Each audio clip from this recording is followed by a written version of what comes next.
How bad do you want this? No one helped me. No one felt sorry for me. You're lazy. You know exactly what to do. It just sucks doing it. I was gonna change the world. I was gonna set records. I was gonna be a Navy SEAL. I was gonna be honored here, honored there. When you're running, you run for hours.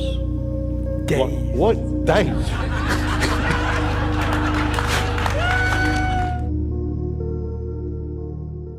When I was growing up, I lied for people to accept me because I didn't accept myself. So I would make up stories so then you would accept me into your world. I would, everything I did was for someone else to like me. It wasn't until I started reading my own book about how pathetic I was as a human being. I could blame my dad, I could blame kids at school, I could blame having health issues, ADD, my mom not being around. Great mom, but she was doing her thing. Right. I could blame a lot of people. And that's the book I was reading. And I put it off on everybody else. It wasn't until I said, you know what, for me to fix this, I gotta read what the f is wrong with David Goggins. Not blame anybody. Read my book and say, okay, I'm afraid of my shadow. How can I overcome that? Go in the military, get your ass kicked, do things you hate to do, be uncomfortable every day of your life. Roger that. I'm not the smartest kid in the world. Okay. Instead of somebody saying, oh no, you're smart. No, don't say that to yourself. I said to myself, no, I'm a dumb motherfucker. Okay, roger that. How you get smarter? Educate yourself. So the things that we run from the truth. We're running from the truth, man. So the only way I became successful was going towards the truth. As painful and as brutal as it is, it changed me. It allowed me to become, in my own right, who I am today. The biggest key to success in anything you do is you gotta have an unlimited supply of you. This drive and passion, and it may come from nothing. Like for me, there was no passion, no drive, no nothing. But I had this fire that I'm gonna be somebody. And it has to be there because on all those bad days and all those days you don't wanna do shit, you have to be your own motivator, your own coach, your own trainer, your own everything. So to do that, you have to come into work, and work is whatever your work may be, ready to go. And what that means is you may have failed miserably yesterday, but you come to work like, be like, man, you just lost everything. How the hell are you this damn motivated? Because this is what it takes. This is what the it takes. There's no passion, there's no motivation, there's no, oh my God, man, it's every day of your life just doing. No passion, no discipline, no motivation. All these words, I hate that so many people use these words now because it's watered. It's someone sitting in a room by themselves and they figure themselves out and say, God, this is gonna suck. Where's passion when you're 300 pounds? Where's the motivation when you can't read and write? Where is it? So how did this happen? I just did. I just did. I said, maybe at the end of this journey, there'll be something there for me. If not, I can read. If not, I'm 185 pounds.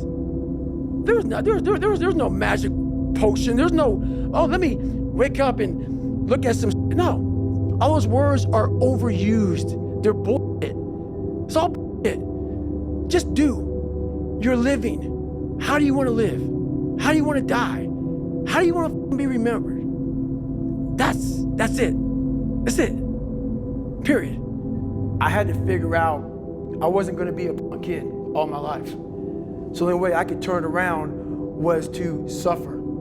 I had to build calluses in my brain the same way I built calluses on my hands. So I broke the Guinness Book of World Records for pull-ups a long time ago, but I failed at it twice. And I did 67,000 pull-ups in trying to break this record. So to do 4,030 pull-ups, I had to do 67,000 for training for that. Wow. And so what I realized is for me to become the man I wanted to become, I saw myself as the weakest person God ever created. But I never blamed God for anything he did to me. So I wanted to change that to be the hardest man ever created. Am I that? I don't know, but you had to have a goal. And my goal when I was sitting there, not going to school, being bullied, having no self-esteem, my goal was the only person that's gonna turn this person around is me. The only way I can turn it around is put myself through the worst things possible a human being can ever endure. And that'd be the only way that I can build this brain to handle anything that comes in front of it, callousing my mind through pain and suffering. I don't care what you believe in. It doesn't matter. I'm not judging anybody. But let's say my thing is God. You get to heaven, I'm 300 pounds, I sit down, I was a cockroach terminator my whole life, and we're sitting down just like this. You're God and I'm David. And he gives me that chart, and he says, look at this. Now I'm looking at this chart, and on the chart it has all these different things, but my name's on it. But these things aren't me. I was gonna change the world. I was gonna set records. I was gonna be a Navy SEAL. I was gonna be all these things in the military that I accomplished. You're gonna get the VFW award. You're gonna be honored here, honored there. And I'm like, God, this isn't me. Like it says David Goggins. I was an Ecolab guy. I sprayed for cockroaches and I'm 300 pounds. It said here I'm 185. It says here I got a bachelor's and a master's. It says all these things. And God goes, no, that's who you were supposed to be. Wow. My biggest fear in life is if there is a final resting place in this world and there's a final judgment and you talk to something much bigger than you.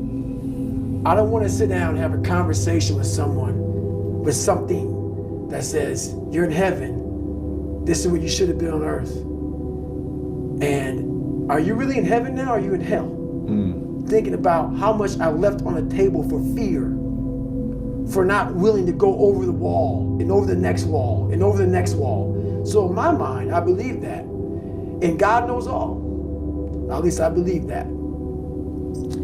I want God to be up there right now as we're speaking, writing stuff down, saying, my God, he exceeded even my expectations. Wow. That's how I live my life.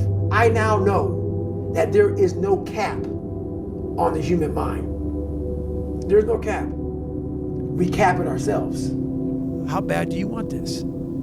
If it's as bad as you want to live or breathe or sleep, whatever the hell it may be, I can work with you. But a lot of people, most people don't want it that badly, which is why they always ask the question, man, how did you get to where you are? You know how to do it. You know exactly how to be you or how to be me. You don't want to do it. So I can't make you do it, and nor do I have the time or energy to force you into that place that I know you have to be to do it. There's no luck in this game, man. It may be a little bit of luck, but the luck happens after you bust your ass and you put yourself in that lucky situation. Luck doesn't happen. You put yourself in that situation where luck might happen. And that's what people don't know. But to get there, luck ain't gonna happen. You have to put yourself in that situation, man. It takes a lot of work. The biggest misunderstanding about David Goggins of all time, it's like, whether you believe in God or not, I do. He put this lab rat, which is me, on this planet and said, let me see what a beat up, abused kid who can barely learn, who has a twisted body, messed up genetics, sickle cell, this and that. Let me give him everything that pretty much disqualifies you from the military. You have no idea how great you really are, because you are using such minimal of what you have. And if people can learn to focus, this is what's possible. While it may not be pretty, like people want to do a documentary on me. I go, no, I don't want you to do a documentary on me, because I will have normal, everyday people picking me apart. Oh, his life is miserable. Who wants to live like that? It's crazy how it's almost like he's sick, he's psychotic. The most frustrating thing in the world for me is when normal people judge a man like myself on what it really takes to extract greatness from nothing. One time this person drew a picture of me and said, we're gonna kill you on my Spanish notebook. And I took it to my principal. And my principal said, they spelled Niger. That was the best advice he can give me. So long story short, what I realized was no one was here to help me. And the feeling I had every morning, I started shaving my head when I was 16 years old.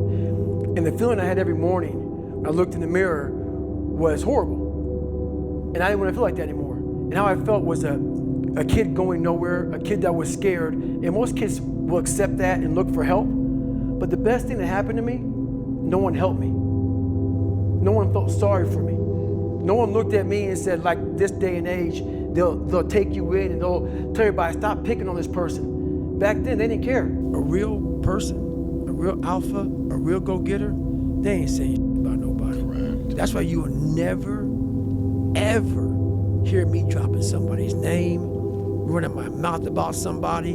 I don't know what you went through. I don't know what you're going through. I didn't wear the shoes you wore when you were a kid. I didn't grow up in your up house. I didn't have your up family. I don't know shit about you. So guess what I do? Shut the fuck up. Because real men don't say shit. Because first of all, we're too busy trying to grind and be better. Correct. Second of all, unless we know what we know, we shut our mouths. But nowadays, there's not many real men who live by that creed of like, you know, if you're on social media running your mouth and shit, you're just a Correct. You're honestly, and that's not me trying to be some after-school special shit. You really are a bitch. Real men ain't doing it. Real men don't care about that gossipy bullshit. Get to work, man. But where do you go to? You wake up on a morning, it's cold, it's wet, it's dark, you've got no cartilage in your knee, you've got shitty shorts, whatever it is that's the issue today. Keep talking. You've got these problems, right? I need you to keep talking about what you were just saying. It's warm on the couch. That's Your it. missus says stay in That's bed. it. It's comfy, That's it's it. cozy. That's You've got it. work later on. You had an argument last night, you're slightly it. hungover. Cause I know every motherfucker ain't gonna do what I'm gonna do. So this is how you level up. That's how you level up. I know there's a whole bunch of people with that right there. That fires me up. That makes me happy what you just said. That brings joy to my life right there. Why? Because I know there's so many people that have the ability and just refuse to get off that couch. Refuse to study a few more hours. Refuse to go deeper, to go further. And that's where I gain the advantage. It's so easy to be great nowadays, my friend, because most people are weak. Most people don't want to go to that extra mile. Most people don't want to find that extra because it sucks. It's miserable. It's lonely. You talk about that you were kind of, lonely by yourself. I was the same way. And that used to hurt me growing up. Now I can thrive in that shit. I walked a mile. I said, maybe I can walk one more mile. Maybe I can walk another mile. At mile 81, my ex-wife looked at me and said, you're not gonna make the time. When your mind knows it's not going to quit, and this is what I found out, this is my 40% rule. When your mind knows it's not gonna quit, your body will adapt to whatever is in front of it. I ended up running 20 more miles. I did 101 miles in 19 hours and 6 minutes. And that one day changed, 19 hours. It wasn't SEAL training, it wasn't Ranger School, it wasn't Delta Force, it wasn't any of that I went through. It was just 19 hours and 6 minutes that forever changed my life to know that we as human beings are capable of anything. And we don't need any special kind of parents or tools to get there. So I end you with this. Don't stop when you're tired, stop when you're done. Thank you very much.